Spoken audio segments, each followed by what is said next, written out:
बात करते हैं पहाड़ी राज्य हिमाचल प्रदेश की राजधानी शिमला में बारिश ने जबरदस्त तबाही मचाई है। रामपुर इलाके में बादल फटने से कई गाड़ियां मलबे में बह गईं, कई घरों पर भी खतरा मंडरा रहा है और वहां पर तबाही ही तबाही है। बादल फटा तो उसके बाद का नजारा ऐसा था, नदी में कारें बहती दिखी। जो भी कुदरत के आक्रोश के सामने आया बहता चला गया। कई घरों पर भी खतरा मंडरा रहा है। तब बारिश कुछ कम हुई तो जो दिखाई दिया वो तस्वीरें भयानक थी, खतरनाक थी। देखिए, बड़ी बड़ी कारें मलबे में दबी पड़ी हैं, पेड़ गिरे हैं, हर तरफ तबाही के निशान नजर आ रहे हैं। कुछ कारें बह गईं तो कुछ की स्थिति ऐसी है, दलदल में फंसी हैं। इस कार को देखिए, इसको बहने से इस पेड़ ने बचा लिया। मौसम सुधरने के बाद लोग अपनी कार और सामान की तलाश में जुट गए। जिनको मिल रही है वो कार को सुरक्षित स्थान पर ले जाने की व्यवस्था में जुटे दिखे। शिमला की रामपुर से आई भयानक तस्वीर इस बात का संकेत है कि आने वाले दिनों में हालात क्या होने वाले हैं। अभी मई का महीना चल रहा है, लेकिन तेज बारिश और आंधी तूफान ने माहौल बदल दिया। दिल्ली देश की राजधानी पानी पानी हो गई। कल देर रात आई बारिश और तेज हवाएं दिल्ली में तबाही लेकर आईं।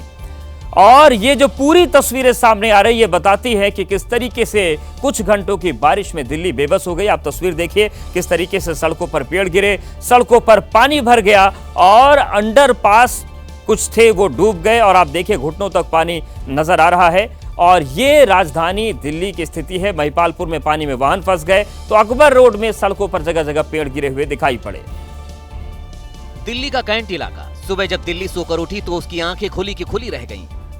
हर तरफ जलभराव ने दिल्ली को दरिया बना दिया। ये दिल्ली का कैंट इलाका है, जहां धौला कुआं से दिल्ली कैंट की तरफ जाने वाला अंडरपास बंद कर दिया गया। वजह ये तस्वीर। अंडरपास के अंदर एक गाड़ी और एक बस डूब गई। कार का तो बस ऊपरी हिस्सा ही दिख रहा है, बाकी तो पूरी कार ही डूब गई। बस भी आधी से ज्यादा डूबी हुई है और पानी की वजह से न आगे जा पा रही और न पीछे बढ़ पा रही। महिपालपुर में गाड़ियां अंडरपास के अंदर तो जा रही हैं, लेकिन निकल नहीं पा रही। बीच में भरे पानी की वजह से कार बंद हो गई। अकबर रोड पर भी सड़क पर पेड़ गिर गए। पेड़ गिरने और पानी भरने से दिल्ली की सड़कों पर सुबह से लंबा जाम लग गया। समूची दिल्ली जगह जगह जाम में जूझती नजर आई। आईटीओ पर एबीपी न्यूज के कैमरे पर रिकॉर्ड ये वीडियो बिना बोले ही सब कुछ बयां कर रहा है। जब तालाब बनी सड़क को हाथ में जूता और कंधे पर बैग टांगे व्यक्ति पार करता दिखा। ध्यान दीजिए, अभी मानसून ने दस्तक नहीं दी है। अब दिल्ली एयरपोर्ट का एक और वीडियो आपको दिखाते हैं, जिसको देखकर आप हैरान रह जाएंगे। ये दिल्ली एयरपोर्ट के टर्मिनल 1 का पार्किंग का वीडियो है, जहां धूप और पानी से बचाव के लिए शेड लगाया गया। आप इसे एक तरह का त्रिपाल भी कह सकते हैं। इसमें पानी जमा होता है, लेकिन दिल्ली में कल रात इस कदर पानी बरसा कि पूरा शेड ही फटकर जमीन पर गिर गया।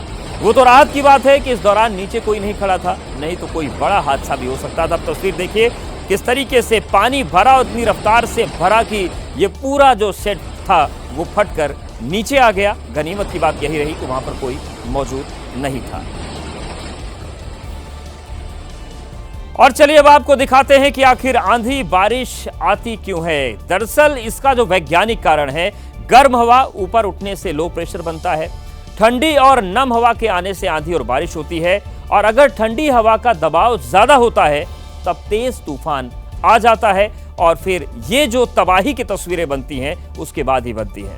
अब सवाल यह है कि इस बार आंधी बारिश ज्यादा क्यों हुई? तो इसका जवाब यह है कि इस बार अरब सागर की ठंडी हवाओं ने मिलकर प्रेशर ज्यादा बढ़ा दिया, जिससे गर्म और ठंडी हवाओं के टकराने से मई जैसे गर्म महीने में भी इतने भीषण तूफान आने लगे और ये दिल्ली के मौसम को बदल रहे हैं। देश के कई हिस्से इससे प्रभावित हो रहे हैं। दिल्ली में बदले मौसम पर मौसम वैज्ञानिक अखिल श्रीवास्तव ने एबीपी न्यूज से क्या कहा है, सुनवाते हैं आपको। इसके पीछे सबसे इंपॉर्टेंट जो घटना है वो ये है कि जो सिनॉप्टिक कंडीशंस लार्ज स्केल वो इस तरह की थंडरस्टॉर्म एक्टिविटी के लिए फेवरेबल बनी हुई हैं।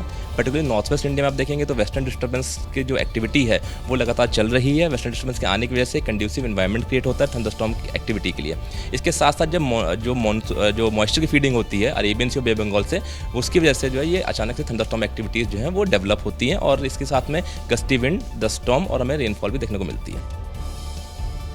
मई का महीना दिल्ली के लिए मुसीबत लेकर आया है और इन 25 दिनों में दिल्ली में 186 मिलीमीटर से ज्यादा बारिश हुई है। इस दौरान 12 लोगों की मौत हो गई। 200 से ज्यादा फ्लाइट्स में देरी हुई है, जबकि 49 फ्लाइट्स डाइवर्ट की गई। फ्लाइट्स में औसत 45 मिनट की देरी दर्ज की गई है। अब चलिए बात कर लेते हैं राजस्थान की। राजस्थान में भीषण गर्मी जारी है। आज जैसलमेर में रेतीले तूफान का असर देखने को मिला, वहीं कई इलाकों में रेड अलर्ट भी जारी किया गया है। जैसलमेर की ये तस्वीरें देखिए, पूरा शहर ही धुंधला पड़ गया है। रेतीले तूफान ने पूरे शहर को अपने आगोश में ले लिया है। धूल के बवंडर की वजह से कुछ भी दिखना मुश्किल है। शहर की कई ऐतिहासिक इमारतें जो यहाँ की पहचान है, वो भी रेतीले तूफान में गुम हो गई। जो लोग सुबह सुबह कहीं जाने के लिए निकले थे, उन सबको सबसे ज्यादा परेशानी हुई। आज सुबह उठे तो हमने देखा ये चारों तरफ धुआं धुआं सा कैसे हो रहा है, तो हमें लगा कि शायद वापस से कोई बमबारी, कुछ हुआ नहीं है। बाहर निकल के देखा तो लगा कि काफी धूल भरी आंधियां चल रही हैं। पूर्वी और पश्चिमी राजस्थान के कई इलाकों में हीट वेव के हालात हैं। जैसलमेर में पारा पहले से ही 47 डिग्री सेल्सियस को पार कर चुका है। और इस वक्त बड़ी खबर अमृतसर से आ रही है, जहां पर अकाली दल के काउंसलर की हत्या हुई है। काउंसलर हरजिंदर सिंह की गोली मारकर हत्या कर दी गई। बाइक सवार 2 बदमाशों ने उन पर फायरिंग की थी। अमृतसर में जंडियाला गुरु म्युनिसिपल काउंसिल में शिरोमणि अकाली दल के काउंसलर थे हरजिंदर सिंह, इनकी गोली मारकर हत्या की गई है। जो जानकारी मिल रही है, बाइक सवार 2 बदमाश आए थे और उन्होंने इन पर ताबड़तोड़ फायरिंग शुरू कर दी, जिसमें इनकी मौत हुई है। और अमृतसर में जंडियाला गुरु म्युनिसिपल काउंसिल के जो ये काउंसलर थे, शिरोमणि अकाली दल से इनका संबंध था। अब बात करते हैं तमिलनाडु की। तमिलनाडु के कोयम्बटूर में उस वक्त बड़ा हादसा हो गया जब एक बड़ा पेड़ बारिश के बाद सड़क पर गिर गया, जिसकी चपेट में आने से एक कार बाल बाल बची। क्योंकि जैसे ही पेड़ गिरा, एक सफेद रंग की कार वहां से गुजर रही थी, लेकिन वो पेड़ की चपेट में आती उससे पहले ड्राइवर ने ब्रेक लगा दिए और गाड़ी पेड़ के नीचे आने से बच गई। क्योंकि अगर थोड़ी भी देर होती तो गाड़ी पेड़ से टकरा जाती और फिर कुछ भी हो सकता था।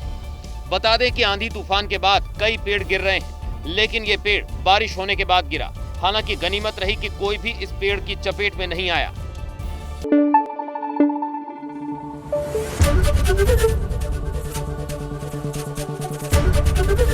एबीपी न्यूज आपको रखे आगे।